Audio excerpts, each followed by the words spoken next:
further debate. I recognize the Minister of Government and Consumer Services. Thank you, Madam Speaker. Great to see you in the chair again, as always. And I'm very pleased, as the Minister of Government and Consumer Services, to speak to Stop the Calls Act 2017, a private member's bill brought forward by my colleague from Etobicoke Centre.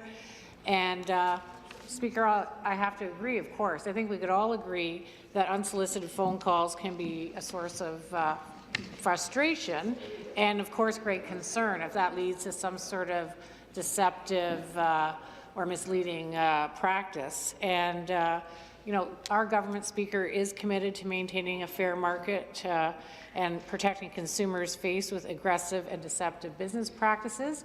At the same time, you know, we recognize there's businesses out there, legitimate businesses, that need to continue to operate.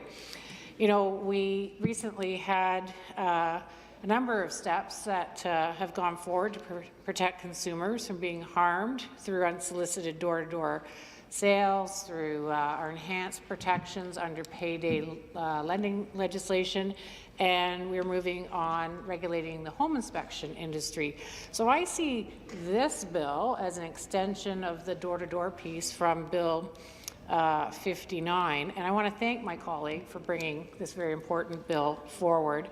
You know, any bill that enhances consumer protection is not just good for the consumer, Speaker, but it's good for Ontario, it's good for our economy. Consumer confidence leads to a stronger economy.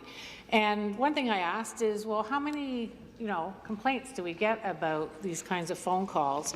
And my minister was able to do some research, and there have been over 400 inquiries just on this issue of telemarketing alone since 2014. And I know that may not seem like a huge number, but we have to remember too that not everybody calls to complain about a specific issue to the Consumer Protection Branch. And I think as MPPs, we're all pretty familiar with this issue in our own ridings, especially when some of these practices target our most vulnerable consumers, whether they're seniors, whether they are Ontarians where English isn't the first language, and so on. So I want to congratulate the member for bringing this forward. There are some pieces to look at, of course, in regulations as this moves forward, but as I see it, it's enhancing the protection that we already have in Ontario. It builds on the good work he's done and other members have done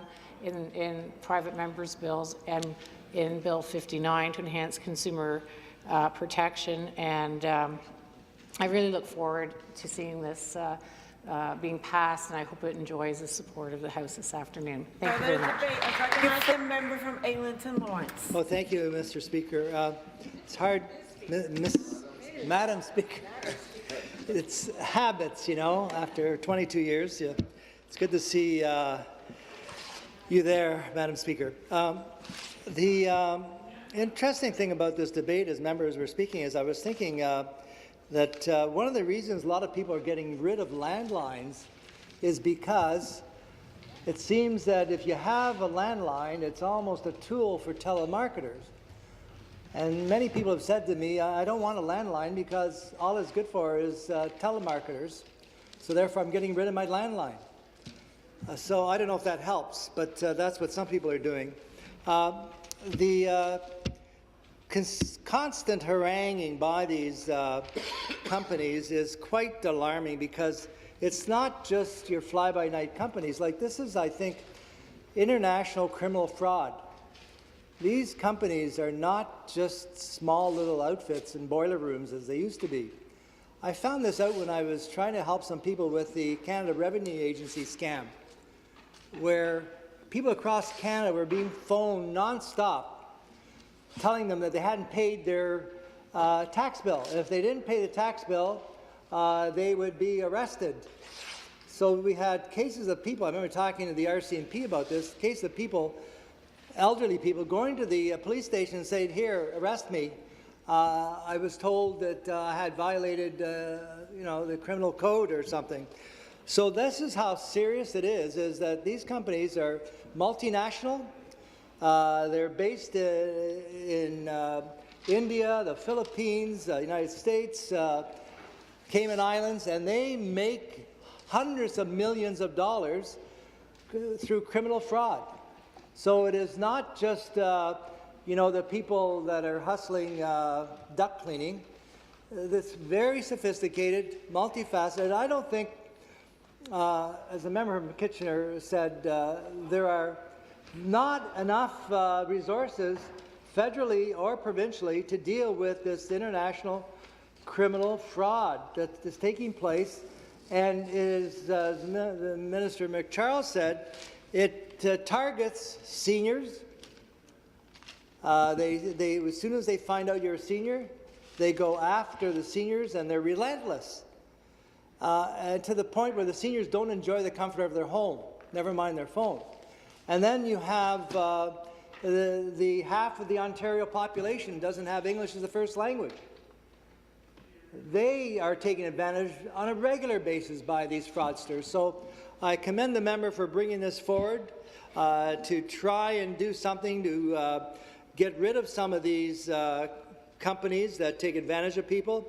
And I think it is a very aggressive and a very important step to take, because they think, because I remember talking to the RCMP again, they think Canada is an easy mark for these scammers. That's the word. In Canada, we can do it, and there's no repercussions. So I think we've got to take tougher measures to protect our citizens, whether it be provincially or federally. We just can't think that this is a marginal activity. It's serious, organized, international criminal fraud that the member is trying to address in his way. Thank you. Ottawa South. Okay. Thank you very much, Madam Speaker. It's a pleasure to speak to my colleague's bill, private member's bill, to ban telemarketing practices in the province of Ontario. And as you know, as I was listening to the debate and listening to the member from Niagara West Glanville, I wanted to I did want to say to him is that the do not call list do not always work. And we can see that there's a certain threshold under which complaints are taken.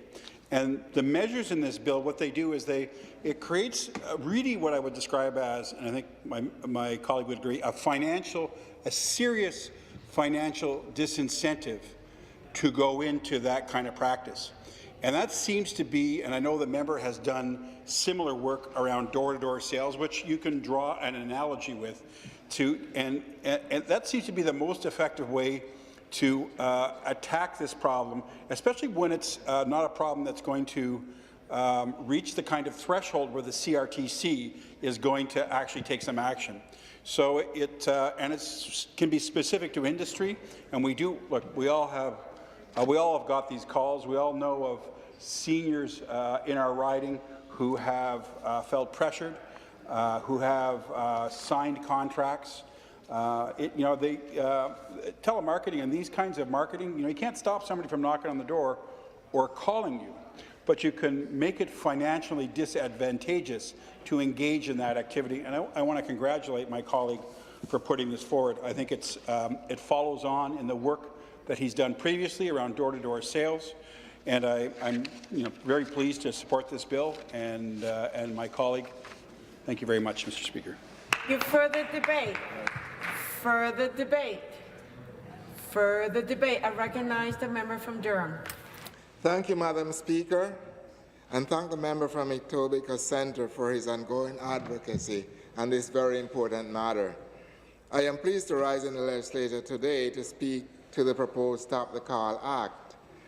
I know firsthand that from my riding in Durham that this has been a problem. It has been a problem for me as well, Madam Speaker, and it's so pronounced that these calls come in.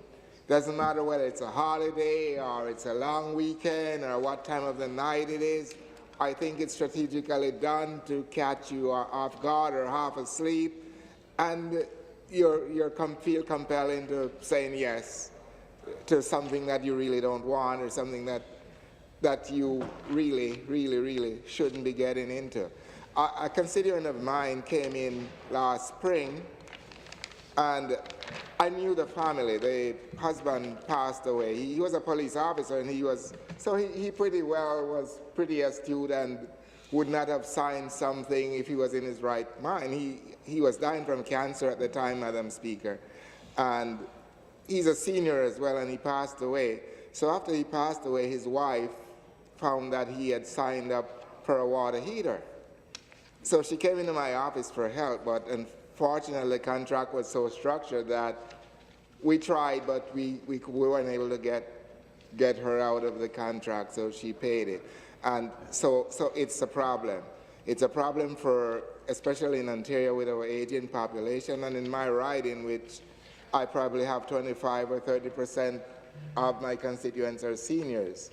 And they're the ones that's more susceptible to this. They're not the only ones, but they're more susceptible than us who are a little bit younger.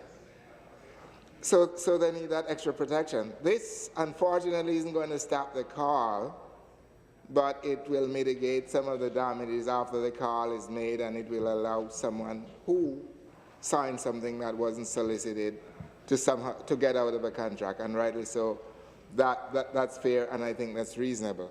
And so this bill, by my colleague, it's very thought out, very reasoned, and as you know, he was the one who Bill 59 that spoke about door-to-door sales was part of his doing. He brought this to the forefront as well. So he's always advocating on behalf of consumers in this province. And that's wonderful, Madam Speaker, and he should be commended for doing this. And I am encouraging all my colleagues in the House to support this bit of legislation, because it's a good piece of legislation that's going to benefit Ontarians, and it's going to benefit people in my riding and people across this province in general. So again, I hope this bill will have unanimous support from all members of this House. Thank you, Speaker. Thank you. I return to the member from Etobicoke Centre to wrap up. Thanks very much, Madam Speaker, and I'd like to thank all the members who spoke to the legislation for their thoughtful input and ideas. So there were a few points that were raised that I was hoping to address. One was the issue around the need for education. And I know that Minister MacCharles is here with us and spoke to the bill, and her Ministry of Government and Consumer Services does a tremendous amount around consumer education so the consumers can protect themselves from scams, whether it be over the phone or door-to-door or any other kind. One of the challenges with this is no matter how much education you do, that's not going to stop the phone from ringing, right? The phone calls are going to continue to come in. And what I'm really trying to do is make sure that we stop the harassment of consumers over and over again. And so this is really, education is helpful to protect people from scams, but it won't stop the phone from ringing. And I think this bill will help stop the phone from ringing. The second piece that was raised was that the federal government's already tackling this issue and responsible for this. And I think the member from Ottawa South really spoke to this quite thoughtfully. But the federal government regulates the kinds of phone calls that can come in. And there is a do-not-call list, and people can sign up if they don't want to receive telemarketing calls. But as the member from Ottawa South said, the do-not-call list do not work very well. It works in some cases selectively, but telemarketing firms seem to be ignoring that list. And part of the problem is the CRTC, notwithstanding some good effort on their part, is struggling to enforce the do-not-call list, in part because a lot of the telemarketers aren't even based in Canada.